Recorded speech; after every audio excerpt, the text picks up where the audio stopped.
You're a civil rights volunteer registering black voters. Mississippi, 1964. They told you before you left Ohio that you could be arrested, you could be attacked, you could be killed. You went anyway. The Klan has already marked one of your colleagues for death.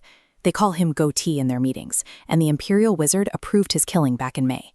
You don't know that. He doesn't know it either. None of you do. You just know a church was burned and people were beaten, and someone needs to go look. The deputy who pulls you over on the drive back is also a Klansman.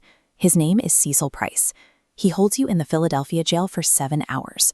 Your colleague asks to make a phone call. Price denies it and walks out. Back in Meridian, your team starts calling jails at 5 o'clock sharp, standard procedure when volunteers don't come back. The Philadelphia jail tells them no one is there. Price returns after 10 at night, collects the speeding fine without a justice of the peace, and tells you to leave the county. You drive off into the dark. 2 cars full of Klansmen are already waiting on the highway. They run you off the road a few miles out. You never make it back. The farm owner had told a room full of Klansmen the week before, when word spread that civil rights workers were coming to Mississippi.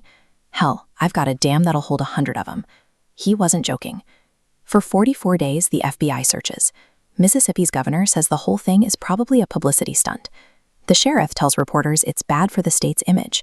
Schwerner's wife tells the press, "The slaying of a Negro in Mississippi is not news. It is only because my husband and Andrew Goodman were white that the national alarm has been sounded." The bodies are found 15 feet down in the earthen dam. An autopsy shows red clay in his lungs and clenched in his fists. He was still breathing when they buried him. This really happened. Of the 18 men charged with conspiracy, none were convicted of murder, only of civil rights violations.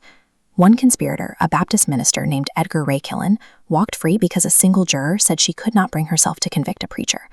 He wasn't convicted of anything until 2005, 41 years later.